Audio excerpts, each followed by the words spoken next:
Good morning to those joining us in Asia, and a very good evening to those joining us from Europe and America. I'm Jack Tay from the Singapore General Hospital. Welcome to the inaugural session of Tumor Boards in Focal Therapy, organized by the Focal Therapy Society. Focal therapy is an emerging technology and is a highly personalized intervention with the aim of treating the aggressive cancer while sparing as much of the normal, non-malignant tissue as possible in order to minimize side effects and maintain quality of life. The cornerstone of success depends on identifying suitable patients for treatment, as well as close surveillance in order to treat any new lesions or recurrences early should they occur. Tumor Boards in Focal Therapy is a quarterly webinar to help practitioners better select patients and choose salvage therapies through a tumor board style case discussion with commentary by an international panel of experts. And I'm very happy to be joined today by our esteemed panel comprising Dr. Abreau from University of Southern California, Dr. Thomas Polascik from Duke University, Dr. Peter Chiu from the Chinese University of Hong Kong, Dr. Sangeet Ghai from the University of Toronto, and Dr. Jeremy Teoh from the Chinese University of Hong Kong. Today, we have an exciting lineup of 4 cases, each followed by our panel discussion. For the audience, please input your comments or questions into the chat, and if time permits, I will direct these to our panel. Without further ado, I will hand the control over to our first presenter, Dr. Peter Chiu. Peter, please. Hi, everyone. This is Peter Chiu from the Chinese University of Hong Kong. So I would like to share one case with focal therapy done.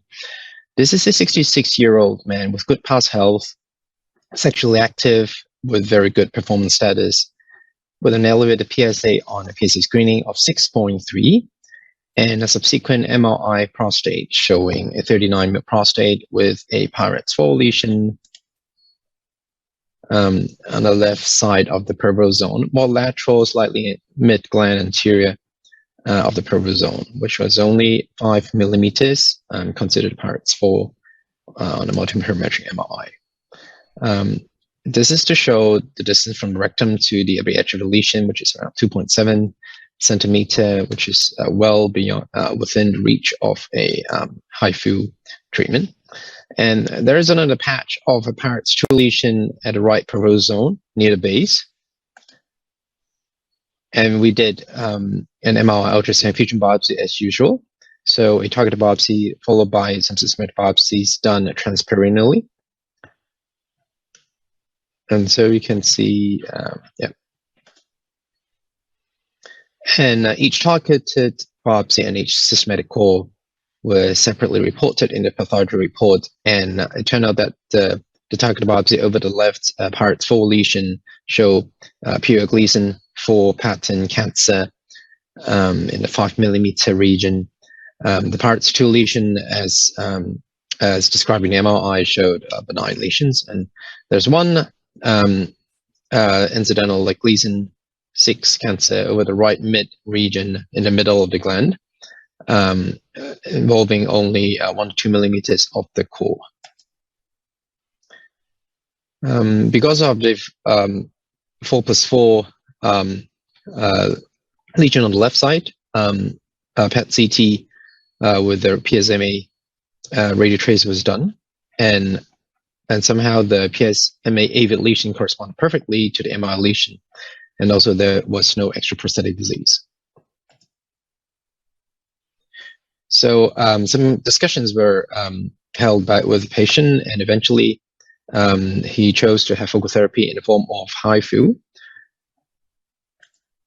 And we covered the Peyronie's 4 lesion with Gleason 4 pattern well. We had some discussion before the operation whether to treat the right side too, and he's actually very keen, so we eventually treated a part of the right side too, with some distance from the neurovascular bundle. His PSA dropped about like 50 to 60% and has been static since 1.5 years ago. And I have just seen the patient last month, and his PSA was static at around 2.6, 2.7. And this was the 6-month MRI, showing no obvious recurrence over the treated side, especially on the left side. And this was the 12-month MRI, also showed no recurrence. With some discussion, we actually proceeded to a 12-month biopsy, which showed that the area that's being treated showing no cancer, and all the systematic biopsies, which amounts to about 18 to 20 course of systematic biopsies, were all benign. So thank you very much, and let's proceed to some discussion. Thanks, Jack. Thanks, Peter. That was a great case. Really, really nice. And I think you are treating quite high-grade disease, Gleason 4+4. I just wondered, what is your thoughts? What are your thoughts on that? Would you regularly treat such patients with focal therapy? Yeah, as recommended, the optimal case that we should treat with the focal therapy should be those with intermediate risk disease, with 3+4 being the best candidates, and the 3+4 is really the patients that are usually treated with focal therapy, and of course also that if it's very focally located on MRI with no extensive systematic cause involvement. So this was a that's why I brought it up because that's not the common scenario that we use, and we usually treat it with radical treatment in this case. But this man is very active, very concerned about the quality of life, sexual function, etc. So eventually he strongly opt for this focal therapy in the form of HIFU. So I'd like to seek the opinion from the panel to see if this would be the usual thing that you do, and or would you really turn the patient away or change that to radical treatment? Yep, but I can go first. I have some considerations. This Gleason 8, I had these discussions before, and we treat some patients with Gleason 8. In my mind, in our assessment, there is no reason for a Gleason 8 being more resilient than a Gleason 6 or 7. That means if the treatment, the heat is properly delivered, this should kill the cells. The difficult part is find a patient like this with Gleason 8 and a small volume of disease, right? You got a patient with very small disease, so that was good, excellent. So there is a challenge is finding patients like this. I wouldn't have a problem treating this specific patient that you showed with focal therapy. I would probably do cryoablation just because this lesion location is perfect for cryoablation, and you had the entire roadmap with the transperineal biopsy that you can do a fusion with the system that you have, and you could do an excellent cryoablation. And last comment is you did the PET PSMA. We do not have PET PSMA available in the US. I think it's a great indication, especially for high-risk disease, because that's where it's the place now for high-risk disease. In the past, when we didn't have this oxamine, we used to offer the patients, and we still do offer the patients concomitant lymph node dissection. We did this with HIFU, we did this with cryo, so some lymph node dissection for high-risk disease if the patients agree.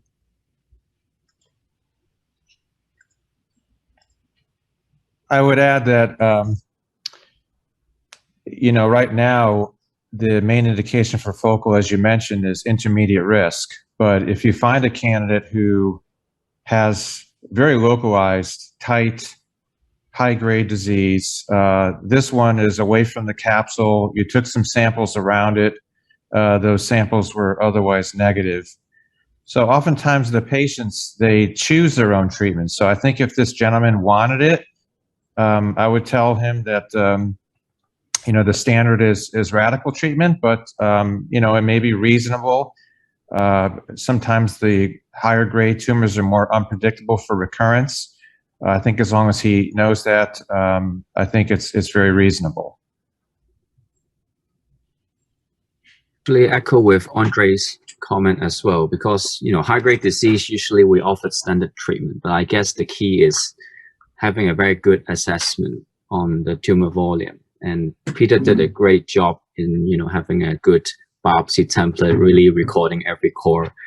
And we are quite confident that it's a small tumor volume type of high-grade disease. And I think PSMA scan really helps in this case, because usually we need to do lymph node dissection. To a certain extent, if there's no uptake in the lymph node area, we're more confident in doing focal therapy locally. So I guess this is really an excellent case for focal therapy, given the fact that the patient understands the pros and also the cons of the treatment. Yeah, well, I saw that. Yeah, Sangeet, go ahead. Sorry, Max. So I would kind of agree. I think PSMA really is helpful here in high-grade cancers before you take them to focal. I had just the one question, and maybe we can discuss this here, is I tend to not include patients if they have cribriform or IDC more than even cribriform. And many of these high-grade cancers may have cribriform IDC, and I just wanted to see across the panel here how do all of you kind of take cribriform and IDC in this higher grade cancers, more likelihood of having those adverse histological features? I think that for the cribriform, I think it applies the same concept of high-grade disease. This patient is a very high-grade disease. So the cribriform, if he was Gleason 7, with cribriform, he would be higher grade, or he would be treated as high-grade disease, but he's already high-grade. I'm not sure, again, if this, because if there is a cribriform pattern, the cribriform will be more resilient to the treatment itself, but certainly more aggressive disease. So I think this is the what you can tell. So no, I totally understand, and I guess I'm coming to that myself. Is do most of you then treat patients who have cribriform IDC pattern on biopsy? Would you then not exclude those patients? Ours is more of a clinical trials that are ongoing, so sometimes we do end up excluding those patients. IDC is probably even higher risk, if we can tell this. Cribriform I've done, and if there is a patient that is candidate, I would not change the treatment because of cribriform by itself.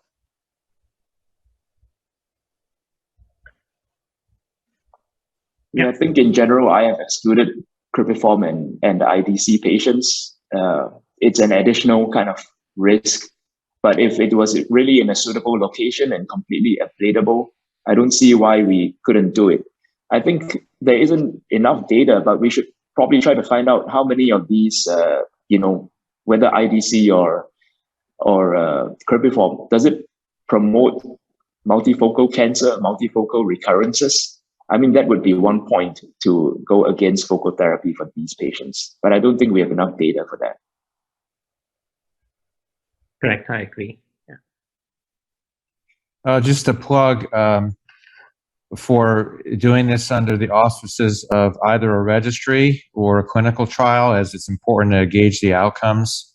And this is part of the reason why we've created the Focal Therapy Society registry for any kind of ablation measures. So you can put your patients in the registry and then follow them long term.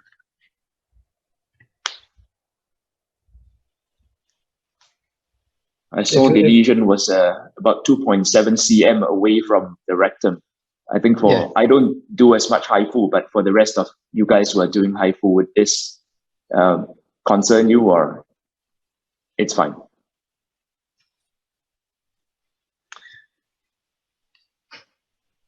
I think HIFU is fine with either machine, transrectal HIFU, with Sonacare or with Focal One. Either way we'll do for this case.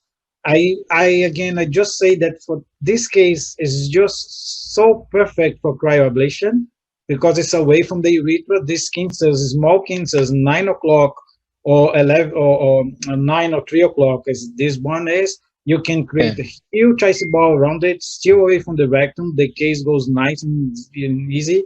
That's why my preference for these particular cases. Maybe there is now a sense within those that do focal therapy that we have to adjust the surgeon's experience to the technology available to the lesion location. So if the surgeon has experience with cryoablation and he thinks it's good for anterior lesion, I think that's it. But either way, it would be fine, I believe. Wait, yeah, I chose HIFU for this case because at the time, HIFU Macenta is more readily available, and it's we've been using that for a longer time. And again, he's the father of her daughter and the son-in-law are both physicians in my system. So I've tried to be more cautious in that case. But yeah. So that's why I chose HIFU. I completely agree that cryo is actually a very good case for cryo too for this case.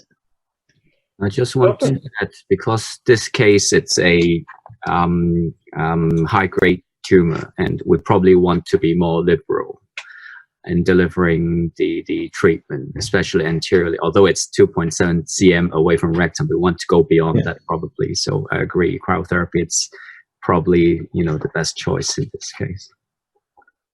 Dr. Ghai, I believe you have experience with TULSA. Would this lesion be a good lesion for TULSA? So we were not part of the TULSA. It was at the other hospital, but I think it would be a good candidate for TULSA, or even the transrectal HIFU if it is within about 5 centimeters from the rectum, 4.5 to 5 centimeters. What I would like to add is I think it's a very good candidate for laser as well. The problem with laser generally is that the ablation volumes are not very big, and that adds to the time in the magnet, or however way you're doing it, if you're using it with fusion. But when you have a small 5 millimeter, like easily visible on T2 imaging lesion, you can put in your 3 or 4 interstitial fibers up there, right up there transperineally, and get good margins as well. Like you want it may measure as 5 millimeters, but when you add up to the margins, it usually ends up as a few cc's of ablation that you really want to ablate. And I think laser generally ablates a smaller area. So when you have these precise lesions, I love to take them to laser. I can say that for sure. It's good for IRE as well. So of all the technologies, I don't think there's a certain one that I would exclude. I think any technology that we have currently can be applied to this situation. I think it's a very good location for a lesion. All right, we have a great question from the audience. I'm just going to insert it here before we move on to the next case and hear what the panel thinks. Is there any role for genomic markers in selecting such low volume, high risk disease? So what's your experience with that?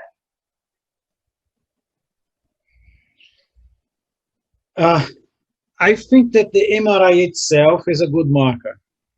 For example, if it was a Paredes 5 lesion, that would be a larger lesion, the MRI itself would be a good marker for it. In terms of tissue markers, I myself don't know any study available other than one that one of our colleagues is running, but we don't have results yet.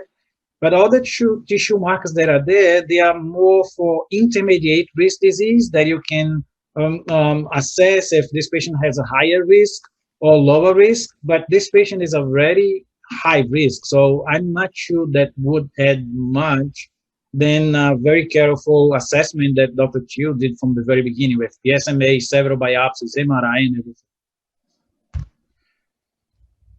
I agree with that. For the genomic markers like the Decipher and other few commercially available markers, it's actually not widely available in our region, and obviously it's not reimbursable. Of course, the PSMA PET scan is also not reimbursable in my place too, but it adds a lot more value. And in a way, I think on top of the MRI, the PET CT actually has its value too. But in this very same case, actually the PSMA PET scan I forgot to mention, there are a bit of slightly avid lesions on both sides of the base region, which the radiologist told me. In fact, the radiologist is also the friend of his daughter, so she's a bit concerned. Well, would you miss some lesions as this is Gleason 4? But fortunately, I had a very extensive biopsy template for this man in particular because I was considering focal therapy before the biopsy. So I actually had 3 cores over the base regions of each side, and it all were negative. So I think biopsy plays a part too, in showing that that there's really no cancer. Hopefully I haven't missed anything, but yeah, that's a point that I think each modality plays a part, and yeah, but probably not the genomic markers in this case. Yeah. Was just a question, was there a consideration for a wider treatment margin in this case because of the high-grade disease, and what treatment margin do you typically use when performing HIFU, for instance? For me, for the intraprostatic margin, I usually take at least like 5 millimeters, and for this, in fact, that was probably a slightly underrepresentation of what we are treated. So that would be around like 5 to 7 millimeters usually I take, but I'm not sure for this case would the expert panel here choose to have a wider treatment margin. Yeah, we do routinely hemi. So right. When there is a medial lesion, I cross to the other side posterior to get some margins, but I do pragmatically we do hemi. So we do very targeted approach, just because it is more under MR guidance, and we do try to get somewhere around 10 millimeter margins, 9 millimeters margins. And if it is close to the capsule, we would even ablate about 2-3 millimeters beyond the capsule as well. That's the attempt. Question for Sangeet.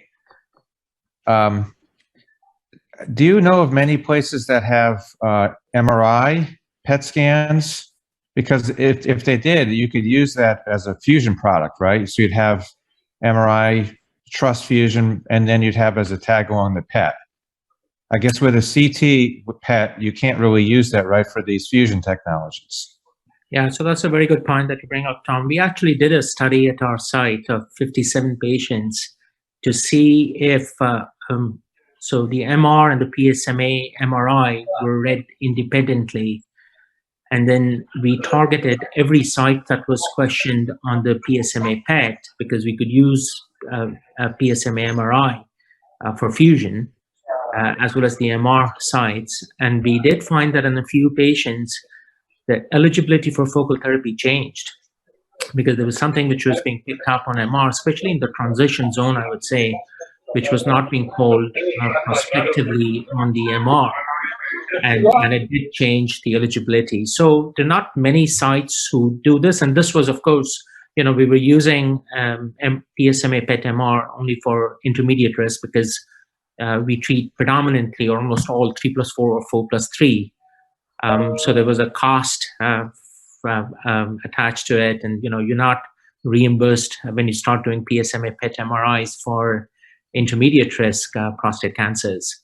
So there are not many sites. We did an initial study, and it did actually have a benefit over MR, especially PARATS 3 lesions. If they are positive on the PET MRI, then the chances of those coming back as clinically significant disease on targeted biopsy increased.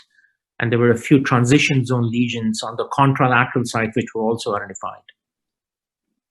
We did not actually identify extra prostatic disease, even in a single patient in the intermediate risk patients on a PSMA PET.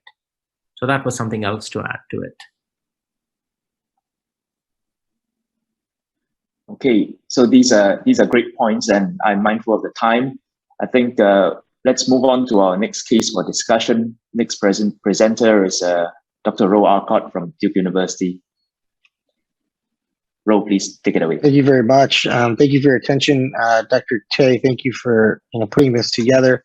We're going to talk a little bit about failure after focal cryoablation using salvage EBRT. And thanks to Dr. Polascik for allowing me to present some of his patients.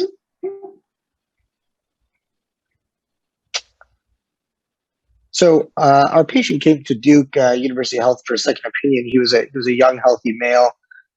He had a low IPSS score. high IEF score, and he's sexually active and married. And he came to us actually with an outside trust biopsy that was performed for a rising PSA up to 4.35, showing 2 cores of intermediate risk disease, one 4+3 and one 3+4, as you can see both on the right side. At Duke, he underwent further workup with a multiparametric MRI that actually came back negative.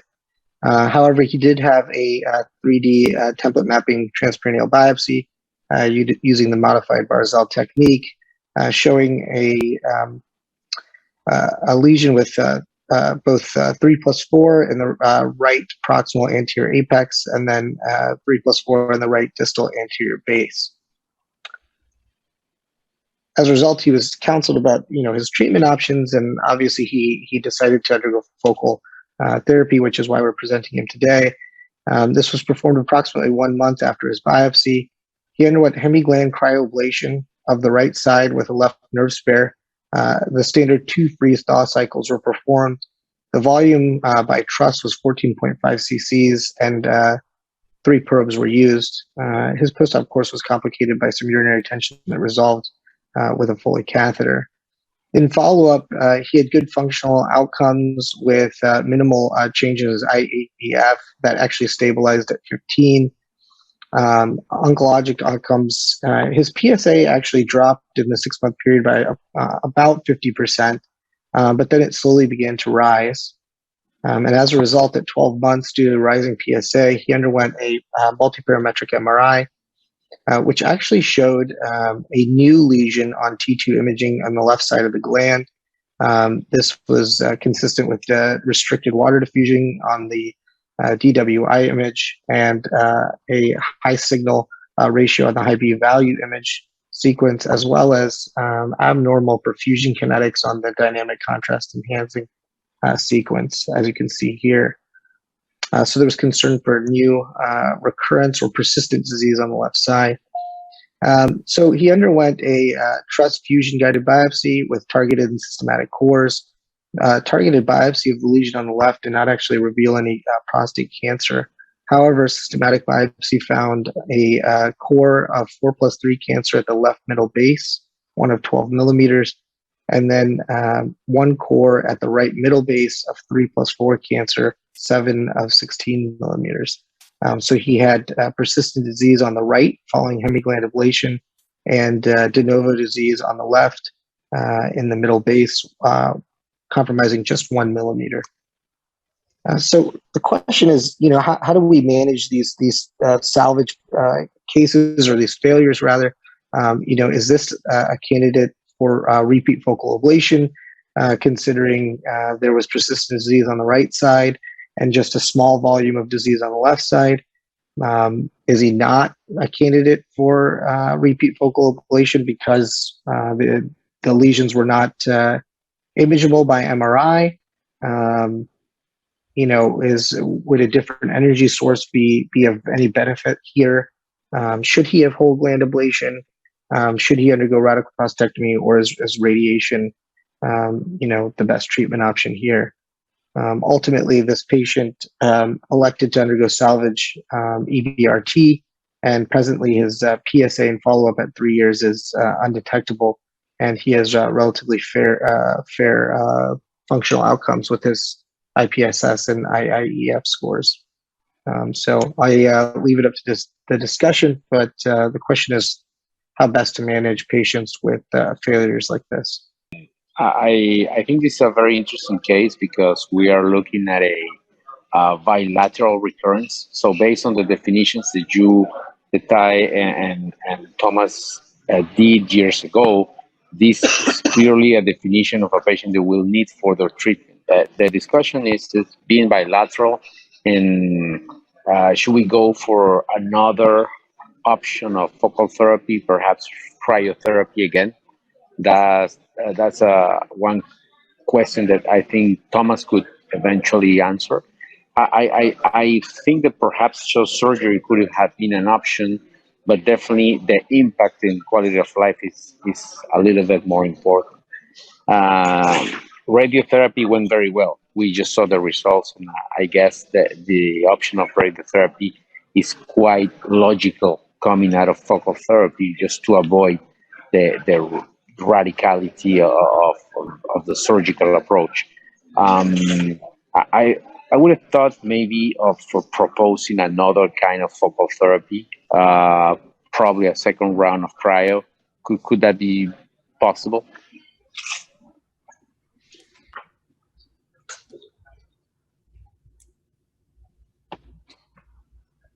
I don't know you. Hi, Rafael. Nice seeing you. How are you? I'm good. Thank you. I can also put some comments on top of this. I think that this patient, he is relatively young. He is from his 50s, 55 or so. The disease, the recurrence is bilaterally, is lesion 3+4, quite a good volume, about 12 millimeters and 16 millimeters in each core. I would be more inclined to offer radical treatment for this patient. If prostatectomy or radiation, then is a different discussion, but given these considerations, I would offer radical treatment.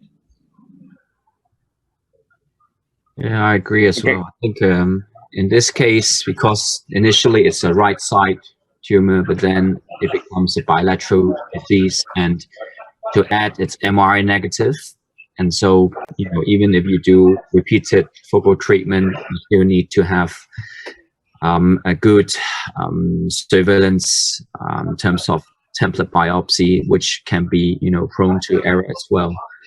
So I think definitely surgery or radiotherapy in this case, I think he probably would want to have better outcomes in terms of urinary continence as well as erectile function. So I think, yeah, I totally agree. Radiation is probably the better option for this patient. The thing is, years ago, we would have offer a patient like this a whole gland cryotherapy. If you have enough experience, you can eventually go for whole gland cryotherapy, and this is still radical. So why not put it on the table?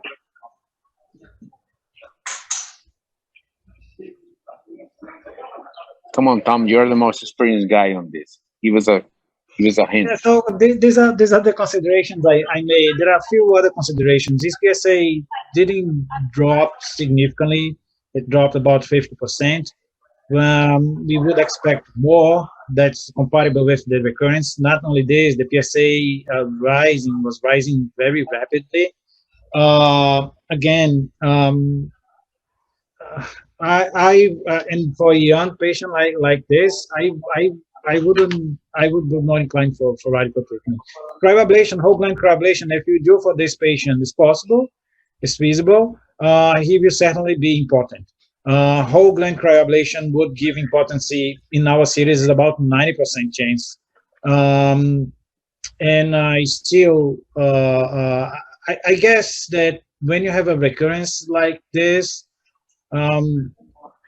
probably maybe better, you know, to go by radical treatment. That's my feeling, and that's the feeling of the institution as well. The three of us that feel it. And the second question that I have is, being a young patient, as you said, and I don't have the percentage of grade 4, but why being a young patient, being lesions more anterior, why not to offer a radical prostatectomy?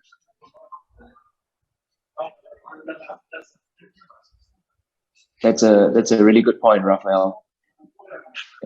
You have some really nice data from the Institute Montsouris about doing radical prostatectomy after focal therapy like this. And I think your data has shown that it can be done safely with very few side effects, except some issues with potency after treatment. Definitely Go ahead. For me, I would definitely subject this gentleman to whole gland treatment. And given that it is a salvage procedure, exercising more caution, I would recommend a radical treatment such as radiation or perhaps surgery rather than a whole gland cryoablation. But given that he has now recurrences infield and outfield bilaterally, in my institution, we would definitely fall back on the safe choice, which is a radical treatment. But what are your thoughts on surgery, since you are probably the most experienced for salvage prostatectomy after that? I think the guys that have more experience are actually in London. We have combined our data with them. It is definitely something you can do. You tackle first on the non-treated side, just to avoid having the fibrosis during the procedure. But in this patient, you see that if I remember well, the lesions are located, the positive biopsies are located anterior. So you can dare to get closer to the capsule now in order to have more of a better outcome in terms of potency. But definitely this is not something the patient should understand, is that it will never be the same as if you go out front first radical prostatectomy. There's also an impact on recurrence after the procedure. So it depends. It's a long-standing discussion with the patient, but you guys did a radiotherapy and it went very well. So. Yeah, I have some comments on this. Radiation after focal therapy, to me, the patients that selected radiation after failure, there was not a problem at all. So it's like doing radiation up front as a first choice for naive treatment prostate is usually fine. That's at least my experience, which of course is not that large, and don't believe anybody has large experience on this. But anyways, that's what I have.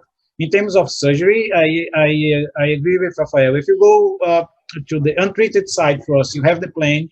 Then when you get to the treated area, things are already somehow dissected. Then your operation will be somehow better. So the way I explain the patients, and I think this is a very good point here of education and managing patient expectations. Up front, telling them, hey, there is a chance of failure. The chance is X, Y, or Z, depending on your disease. But if it fails, then we come back to where we are. Prostatectomy is still feasible. And the way I tell the patient is not actually after active surveillance, for example, that is naive treatment, but it's not as bad as after radiation, which is usually like a cement. It's something in between the operation and the outcomes. The outcomes also are not that excellent after, not treatment naive, and are not as bad, at least in our experience. We have 90 patients operated on salvage cases in our institution. Is not as bad as the outcomes after radiation. Of course, radiation patients, they were selected up front because they have higher risk disease, so they were poor candidates from the very beginning. So it's not really fair comparison, but it's somehow how I explain to the patients and manage the expectations.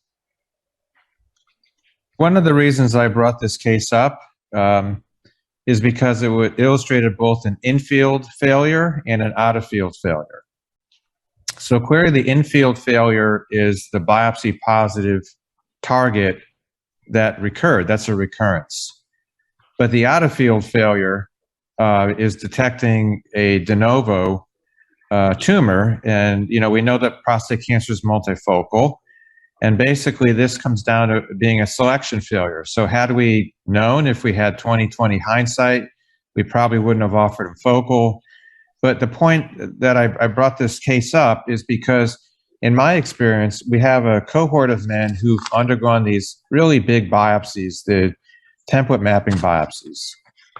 And I found that if you have an MRI and a template mapping biopsy, the chance of being surprised afterwards of finding a new lesion in an untreated area is very low.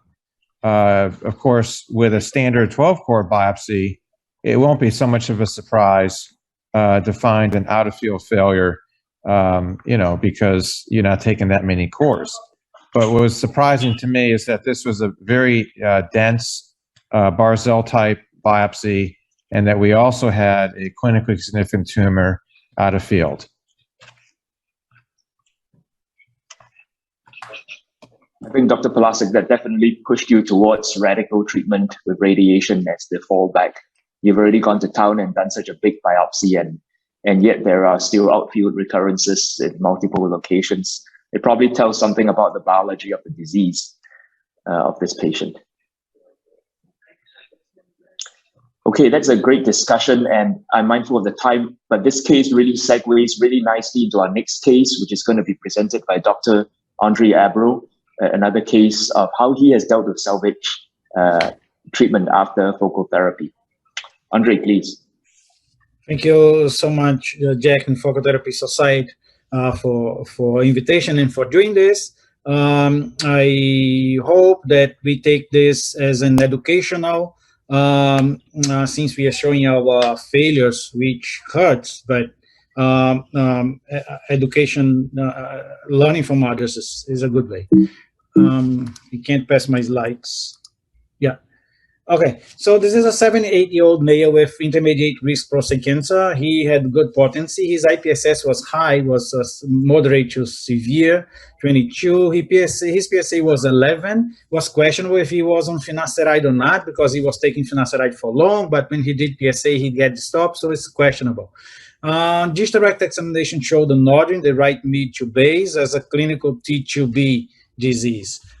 He came already with the MRI from outside, biopsy done outside as well, with this lesion, the right mid posterior. As you can see, the lesion measures to 15 millimeters. There is a good contact surface area of the lesion and the prostate capsule. This lesion was also visible on ultrasound. The prostate volume was 44 cc, and the height was, the EP distance was 3.5.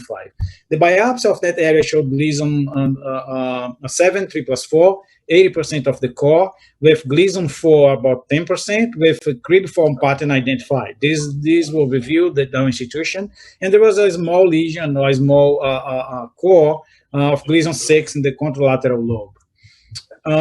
This patient initially we elected for right hemigland HIFU because the patient came for this. He had already appointments with radiation oncologists, with other surgeons, but he wished to explore focal therapy. And what you can see there in the right side is the contrast enhanced that I do routinely. There was no enhancement to the right lobe.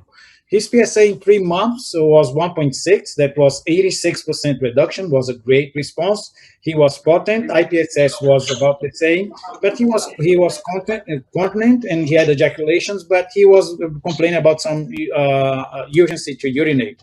At 6 months, results were pretty similar. However, the PSA went from 1.6 to 2.8. These patients, and most of our patients, I do the MRIs and biopsies from 6 months to 12 months. This patient I did at 6 months, and here's the MRI. When we check at the MRI post, 6 months post HIFU, we can see that the right lobe of the prostate is almost completely gone.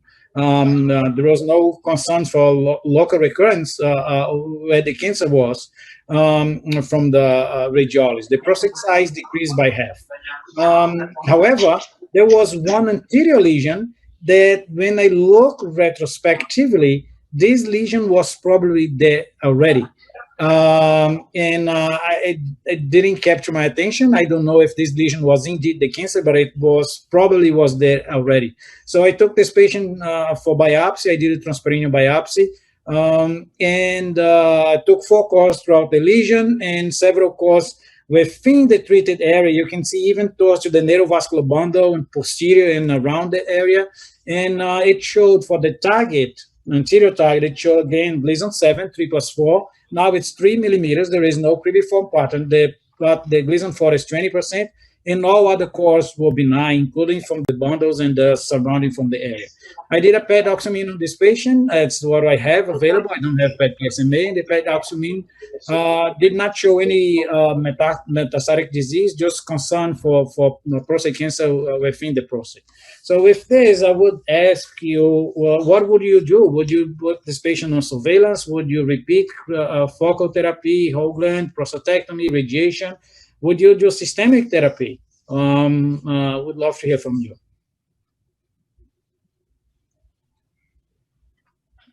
Just to recap, Andre, so there's only one spot of recurrence? Only one spot of recurrence. Is this? That's the recurrence. Mm. Right, that's pretty anterior. Yeah. And you also did a systematic biopsy that shows that there's no other cancer. No cancer as well, just there. Nothing else, everything else is negative. Okay. What does the rest of the panel think?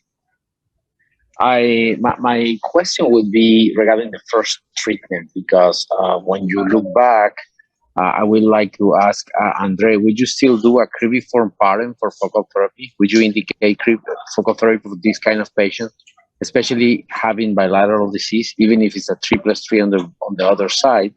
There's cribriform pattern, so that's what it caught my attention at first, and that would be my question. Right. We discussed this earlier, Rafael. Again, there is nothing that would suggest that a cribriform disease would be more resilient than to the treatment, the heat itself, or the energy itself, than Gleason 6. However, definitely this patient has a higher risk disease because of cribriform. We understand this, but not necessarily the lesion itself would not be treated because of the cribriform. So this is my answer, I would say. Well, what we try to do with these patients that have older age, you can eventually propose the focal therapy because the possibility of evolving to a metastatic disease is probably less likely. If for younger patients, I will hesitate more. That would be the way we would try to analyze this. And then for the recurrence, I will probably go at this point for radiotherapy, even if we do know the versatility of HIFU on proposing options for a second or a third round. But being the conditions as explained, I would go for radiotherapy. Andre, was the HIFU a formal hemiablation, like go right to the top of that lesion? It was hemiablation. I treated this patient from anterior to posterior, apex to base. Right. That's the point now when we're treating anterior lesions. Sometimes the amount of energy delivered to that area is not that great that would actually be effective. However, I treated the entire lobe. Right. Go ahead. What is very interesting is the response, because you have a very, very good response, over 80%, which is telling you that you can, delay the control biopsy. You still did a multiparametric MRI at 6 months for any reason, because perhaps there was a little bit a rise in PSA, not that significant, I would say. But I definitely think that when you look the contents as an enhanced ultrasound and you show it, it was clean. It was clean, the whole, and then you see the results in the MRI, the control MRI, which you see that the treated side is almost not there, or it's really, really fibrotic. I certainly believe these patients are the patients that we need to consider for microenvironment treatment. We need to add something else. This is what we have seen in the Kronos trial coming out of London. I think this is something important that we need to perhaps think about more. And we discussed with Andre a few months ago about the double tap. That's another thing that we try to think about it. The cryotherapy guys are doing double treatments. Perhaps in HIFU, we should think about doing something similar. Right. So one comment you said from the very beginning, if I knew that anterior lesion was actually cancer, first of all, if the lesion was identified, it was not at that point. It was not so clear as it was in the follow-up, at least not for eyes of radiologists from the beginning. Radiologists that reviewed, that was several radiologists reviewing these cases. Our cases are discussed on tumor boards, so nobody picked that lesion. This is a limitation that we have. I would say it's probably selection failure for that. If that lesion was there and biopsy and it was showed cancer, I wouldn't treat that patient with focal therapy. Secondly, the lesion that was actually treated, intended to treat, I think it was very successful. The prostate shrunk, and several cores from that area, including I took a core from the neurovascular bundle just underneath of it, and it was negative. So the problem here is, probably more of selection failure than anything. And there are some comments there as well. I just wanted to say that this is the reason why we have to do biopsies in addition to imaging. As you showed in this case, the imaging looked great, but the biopsies picked it up. And when we talk about repeat focal therapy, I think it's important to look back at the principles. One principle is trying to understand why it didn't work. And you mentioned that probably the energy just didn't get up intense enough to that level anteriorly. So I think in terms of if you wanted to do a repeat focal, if you felt that based on the biopsy that it was still reasonable, then this is a good case where I would switch to a different energy source where you feel that you're not limited by the distance, like with HIFU, perhaps a transperineal approach to a different energy source. Right. Good point. So biopsies, do you think it's important for us to discuss? We do biopsies routinely for our patients. And I do biopsies, MRI and biopsies from 6 months to 1 year. It depends. And it depends on what? It depends on the initial risk of the patient. If the patient is higher risk, like this one with cribiform, a larger lesion, I would do MRI and biopsy at 6 months, regardless PSA. Secondly, I do contrast-enhanced ultrasound routinely for every single patient. I do focal therapy. And if I think that the contrast is still going to that area somehow, and I deliver the entire energy that I could, I would do this biopsies earlier as well. And of course, the PSA. So this patient's PSA went from 1.6 to 2, 1.7 to 2, although it was a great response, but went up. So these are the reasons I did the biopsy. That's how I proceed overall. Yeah, if I can add to what Tom mentioned, if you're not able to deliver the energy at a particular site, and the intent was there, and I think for HIFU, you want to be careful and make sure that there's no calcification as well. Sometimes, you have a lot of calcification at the corpora mylacia kind of level at the surgical capsule, which may be a reason that you may not deposit enough energy anterior to it. And then from our own limited experience, I would say with HIFU, if you have dense fibrosis and a cystic area, like, a retention cyst or a diverticulum adjacent to the site, then you're probably not going to be able to deposit enough energy a second time around. There's going to be heat dissipation at that site. So for such cases, my preference would be to go for an interstitial kind of a therapy, so such as laser, or even cryo, so that you have your probe right up there where you want to heat and then apply some energy if you were to treat this a second attempt, the second lesion bifocal again.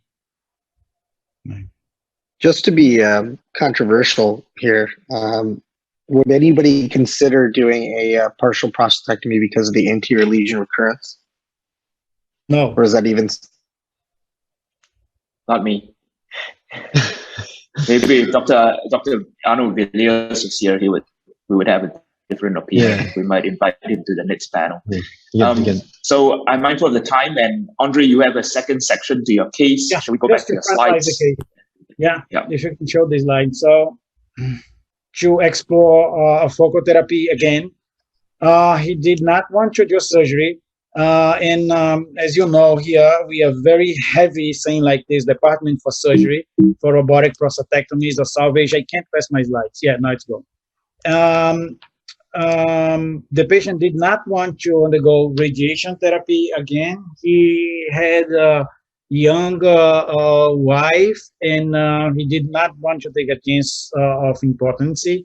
So because of that, I offered him cryoablation. Actually, I did the biopsy transperineal. We had the way to do the cryoablation. However, when I got into the cryoablation, I realized that the prostate was somehow rotated. And what you see here in the center is a calcification, is not the urethra, and the urethra was actually kind of potentially within the lesion, or the lesion was very close to the urethra.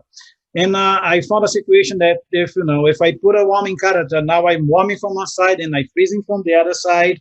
Not only this, the shape of the prostate was kind of irregular. I didn't feel comfortable, and I didn't want to proceed, and I aborted the cryoablation. The patient understood, and I did enjoy it. At this point, is already 9 months from the HIFU. His PSA was stable. It was 2.6 or 2.7. Was not rising anymore. Again, remember this patient now has a Gleason 3+4 and not 20% of Gleason 4 only, and he is 89. However, he came back again and said, Dr. Abreau, listen, I know that there is a new HIFU machine over there. I know you have this machine. And do you think you can treat me with this HIFU machine? He was very well educated, and I was considering this. We discussed several times. I even called Rafael for this patient to get his opinion, what we think about it. Should we do or should we not? And I actually, what you see there is the treatment plan, is not what I delivered. I delivered the treatment for him. I did focal HIFU for him. I took the catheter out. There was no Foley there. Here I'm still planning the treatment. I actually went a little bit beyond the capsule to build some energy towards to this area. The HIFU was uneventful. The patient, the post-operative, he went very well. Of course, we have a very thorough conversation on all options and what could happen, but everything went fine. He is 6 months out. His PSA is now Chiu, is stable. I didn't do any imaging for him yet because of the pandemic and all of this. But his PSA is now Chiu, and we will see how it goes. At least this patient did not have a major complication. That was my main concern. When I do focal therapy, I always for safety, and let's see how it goes. Very nice case, Andre. I just want to tell you that I had exactly the same experience. I treated a patient with focal cryotherapy, and he had a recurrence that was in the midline posterior zone. And he was 74, and he told me that, Doc, I don't want to do anything else. I don't want an RP. I don't want radiation therapy. I'd rather die from prostate cancer. But if you could do another cryo, that would be okay. I said, hey, this is in the midline behind the urethra at the posterior zone. So, it's going to be dangerous. But he said, can you give it a try? So I brought him into OT, and I found that because the previous ablation had been on the anterior zone on the side, the urethra was totally pulled away. And what I thought was in the midline behind the urethra was actually at the side of it. So there was enough space for me to ablate that. And he's done very well after that. So I think there are some things that what I learned was that, I could only tell looking at the ultrasound, and I couldn't even tell on the MR. Right. Yeah.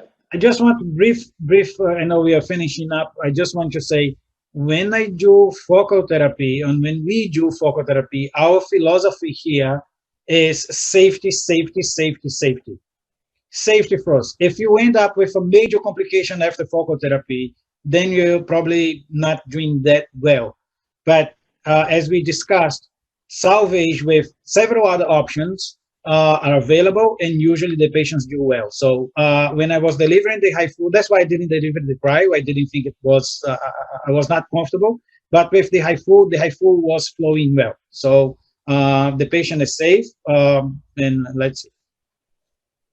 Very nice. And I think, there's so much more I want to discuss, but I'm always mindful of the time. And unfortunately, we have approached the end of our allotted hour. So I would just like to thank everybody, all the faculty, for this really excellent discussion, especially the presenters who have brought out your cases. And I think, as there's more interest in focal therapy, we really have to, think about those failures that inevitably do occur in a proportion of our patients. And thanks for really putting yourself out there, and for the rest, for giving your opinions on, your personal experiences. We had an excellent discussion covering the points of treating limited volume high-grade cancer with focal therapy, and we had these two excellent cases of choosing a salvage modality for recurrence after focal therapy. Excellent points on when to do a repeat focal therapy or when to go to whole gland salvage. So again, I'd just like to thank the presenters and the faculty panel. for the wonderful discussion. This is only the first webinar in our series, and we are planning for the next iteration in November 2021. So please do look out for our next email blast and join us again. If you thought this was useful, please tell your friends and colleagues about it as well. We are always looking to improve, so please take a moment to fill out the evaluation form before you log out of the Zoom meeting. Again, thank you for your participation, and I wish you a really great day or evening ahead. Thank you.